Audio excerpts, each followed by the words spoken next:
오늘 하나님께서 우리에게 주시는 말씀은 마태복음 3장 1절에서 12절 말씀입니다. 그때에 세례 요한이 이르러 유대 강야에서 전파하여 말하되 회개하라 천국이 가까이 왔느니라 하였으니 그는 선지자 이사야를 통하여 말씀하신 자라.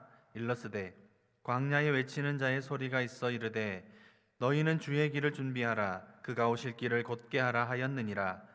이 요한은 낙타 털옷을 입고 허리에 가죽띠를 띠고 음식은 메뚜기와 석청이었더라. 이때 예루살렘과 온 유대와 요단강 사방에서 다 그에게 나와 자기들의 죄를 자복하고 요단강에서 그에게 세례를 받더니 요한이 많은 바리새인들과 사두개인들이 세례 베푸는 데로 오는 것을 보고 이르되 독사의 자식들아 누가 너희를 가르쳐 임박한 진노를 피하라 하더냐. 그러므로 회개에 합당한 열매를 맺고 속으로 아브라함이 우리 조상이라고 생각하지 말라.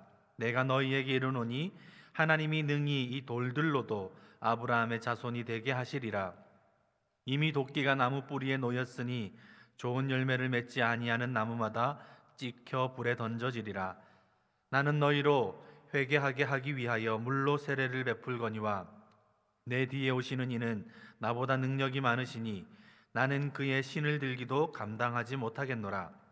그는 성령과 불로 너희에게 세례를 베푸실 것이요 손에 키를 들고 자기의 타작마당을 정하게 하사 알곡은 모아 곳간에 들이고 쭉정이는 꺼지지 않는 불에 태우시리라.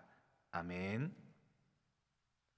누가복음 7장 28절에 보면 예수님께서 더없을 칭찬을 했던 한 사람이 있습니다. 그는 세례 요한인데요, 예수님은 세례 요한을 일컬어서 여자가 낳은 자 중에 요한보다 큰 자가 없다라고 이야기했습니다. 이 정도의 표현이면 예수님도 세례 요한만큼은 인정했다라고 봐도 무방하겠죠. 마치 하나님께서 다윗을 내 마음에 합한 사람이다라고 하셨듯이 세례 요한도 예수님으로부터 마음에 합한 사람이라는 평을 들은 것 아니겠습니까? 자, 그러면 궁금해지는 게 하나 있는데요, 대체 세례 요한의 어떤 모습이 그로 하여금 여자가 낳은 자 중에 그보다 큰 사람이 없다라는 평을 듣게 했을까? 궁금하지 않습니까? 오늘 본문은 우리에게 세례 요한에 대한 정보를 상세하게 제공해주고 있습니다. 먼저 세례 요한은 자신이 누군지를 아는 사람이었어요. 11절 말씀을 함께 볼까요? 나는 너희로 회개하게 하기 위하여 물로 세례를 베풀거니와 내 뒤에 오시는 이는 나보다 능력이 많으시니 나는 그의 신을 들기도 감당하지 못하겠노라. 지금 세례 요한의 말은요, 예수님을 소개하는 장면입니다.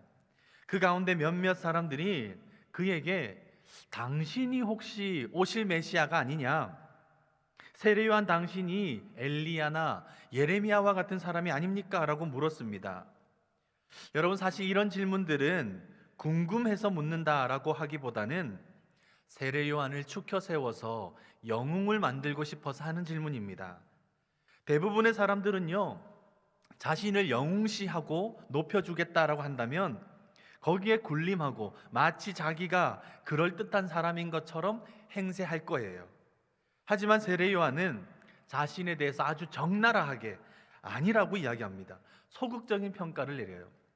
그 답이 바로 방금 읽은 말씀과 요한복음 1장 27절에서 말했던 나는 그의 신발끈도 풀지 못하겠다라는 대답이었어요. 여러분, 한 번쯤은 유혹에 넘어갈 법도 한데 그는 철저하게 자신을 지켜요. 자신은 그저 광야에서 외치는 자의 소리일 뿐입니다 라고 겸손함을 보입니다.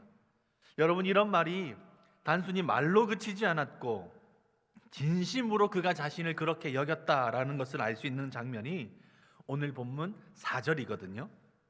그가 입은 옷과 그가 먹은 음식을 보면 알 수 있어요. 인류의 근본 문제인 먹고 사는 것을 철저하게 단속했던 구별된 삶을 통해서 그냥 말뿐인 겸손이 아니라 진심인 것을 보여주고 있는 거죠. 예수님께서 세례 요한을 여자가 낳은 사람 중에 가장 높은 사람, 가장 큰 사람이다 라고 추켜 세웠던 것은 이런 겸손한 자기 인식이 세례 요한에게 기반이 돼 있었기 때문입니다.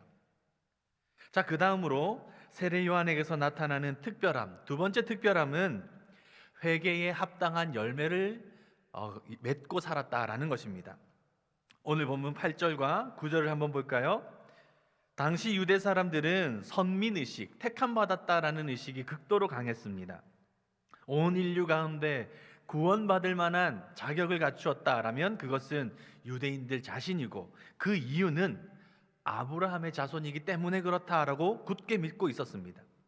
다른 이유가 없었죠. 아브라함의 자손인 것, 그것이 유대인이 내세울 유일한 자랑이었습니다.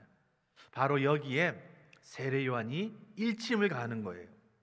구원을 받는다는 것은 회개를 통해서 자신의 삶을 반성하고요, 다시는 그 삶을 반복하지 않겠다는 결단과 의지에 기반하는 일 아니겠습니까? 그런데 이런 과정은 일절 다 생략해버리고 내 혈통이 그저 아브라함의 후손이라는 것만으로 내가 구원받는다? 하나님의 편에서는 아무런 의미가 없었던 일입니다.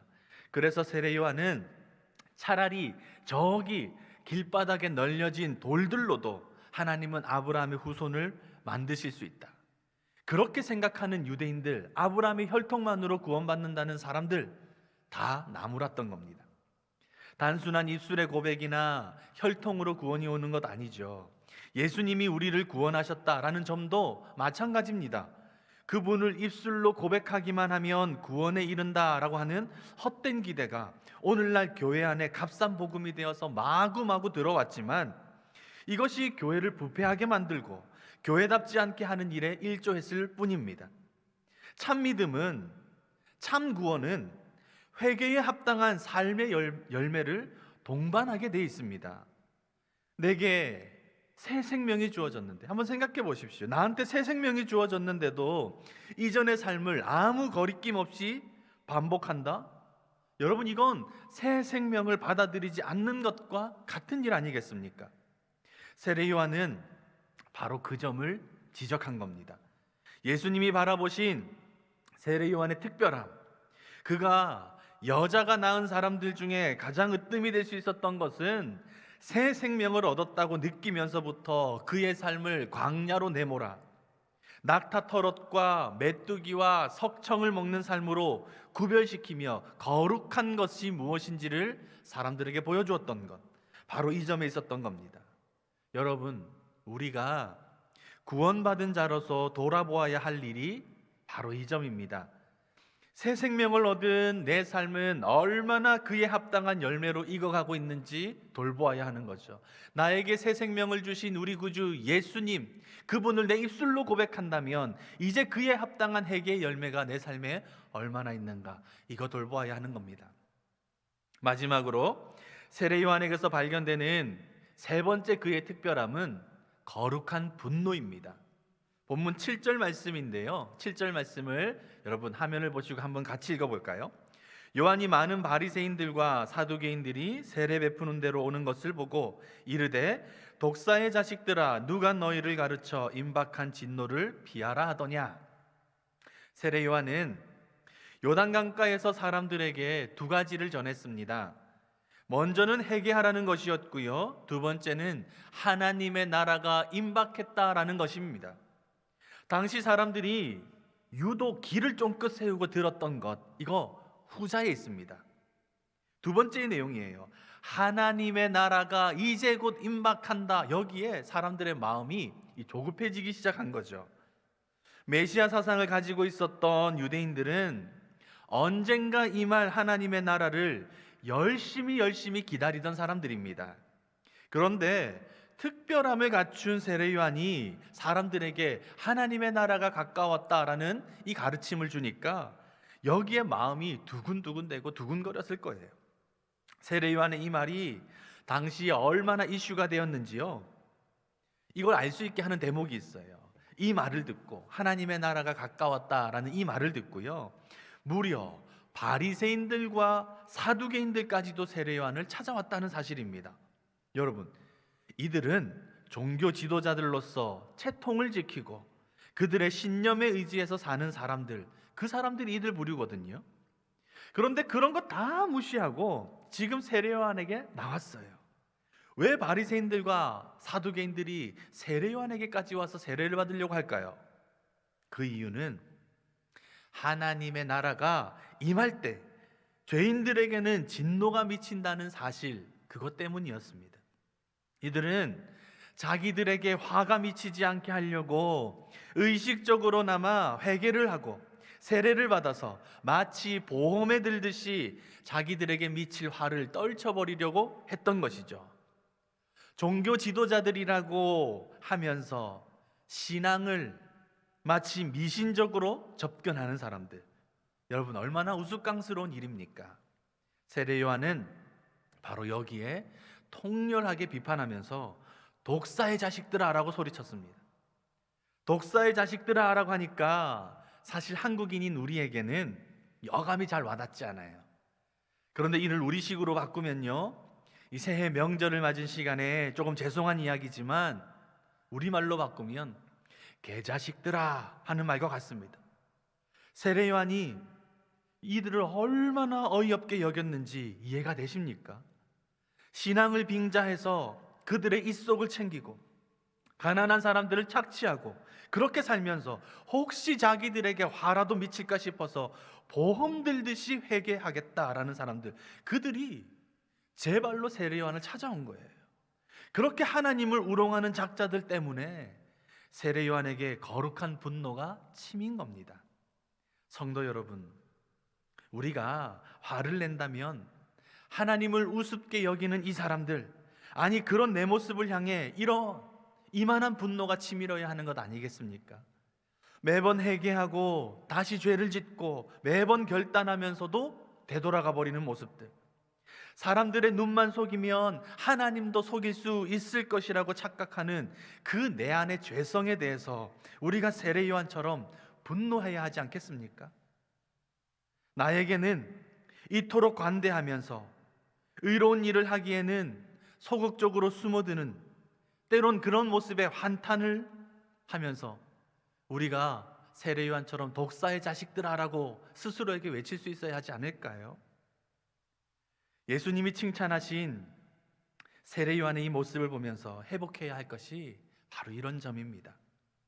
제가 서두에 누가복음 7장 28절을 근거로 세례 요한의 이런 모습에 대해서 예수님께서 말씀하시기를 여자가 낳은 자 중에 이보다 큰 자가 없다라는 칭찬을 했다고 전해드렸는데, 그 칭찬 이후에 누가복음 7장 28절 하반절을 보면요, 그 말에 덧붙이시는 예수님의 언급이 더 충격적입니다. 읽어드리자면, 여자가 낳은 자 중에 요한보다 큰 자가 없도다. 그러나 하나님의 나라에서는 극히 작은 자라도 그보다 크니라 하시니라. 하나님의 나라에서는 극히 작은 자라도 그보다 크다라고 예수님이 선언하셨어요. 여러분, 예수님께서 무엇을 말하려는지 느껴지십니까? 우리가 하나님의 나라를 향하여 사는 주의 백성이 맞다면 하나님은 지금 우리를 어떻게 여기시느냐? 극히 작은 사람이라고 할지라도 세례 요한보다 더 큰 사람으로 여기신다 말입니다. 앞서 설명한 것들, 자신을 잘 알고요, 회개에 합당한 열매를 맺고요, 거룩한 분노를 갖고 사는 삶이 세례 요한이기 때문에 가능했다라고 생각하시면 오산입니다. 적어도 하나님께서 우리에게 기대하시는 요구는 세례 요한의 모습과는 상상할 수 없을 만큼의 큰 것을 기대한단 말입니다. 우리에게 거시는 하나님의 기대가 그것보다 커요. 에베소서 4장 15절에 말씀하기를 오직 사랑 안에서 참된 것을 하여 범사에 그에게까지 자랄지라 라고 했습니다. 하나님의 기대가 뭡니까? 우리로 하여금 예수님만큼 되라라는 겁니다. 지극히 작은 사람이라도 너희가 하나님의 나라를 추구한다면 우리에게 거는 기대는 그겁니다. 예수님처럼 되는 일. 사랑하는 교회 여러분, 다시 한 해의 시작점에 선 우리에게 이 마음이 준비되면 좋겠습니다. 세례 요한처럼 내가 누군지 정확하게 알아야겠죠. 하나님 앞에 선 내가 어떤 은혜를 입었는지, 어떤 기대를 얻고 사는 사람인지 느껴야죠. 그리고 회개를 입으로 하는 것이 아니라 우리 삶에 그에 합당한 열매가 맺히도록 살아내야죠. 또한 하나님을 우롱하고 사람들을 속이기만 하면 되는 것처럼 그렇게 안일하게 신앙했던 우리들, 우리 자신을 향해 거룩한 분노를 쏟아내야죠. 그런데 이건 기본이고요. 이에 더해서 옳은 일을 위해, 선한 삶을 위해 예수님처럼 십자가 정신으로 살아달라는 기대, 이 기대가 우리에게 더해지고 있습니다. 이 기대에 부응하는 우리가 되어야 하지 않겠습니까? 한 해의 시작을 이미 가족들과 또 하나님과 함께 하려는 사랑하는 성도 여러분, 우리가 이 마음으로 2023년을 살았으면 좋겠습니다. 세상 속에 스며드는 사람들로 서기 위해서 주님의 이 기대에 부응하는 사람들이 됩시다. 세례 요한의 삶을 본받되 이를 넘어서 예수님에게까지 자라는 우리가 되어져서 이 잠실 지역에 빈 곳들 많이 있잖아요. 빈 마음들 많지 않습니까? 예수님의 뜻을 이해하지 못하는 저 세상의 한복판을 향해서 그렇게 아름답게 스며들어 내려가는 주의 복된 동력자들, 예수님의 동력자들이 다 되시기를 우리 주님의 이름으로 축복합니다. 우리 함께 기도하겠습니다.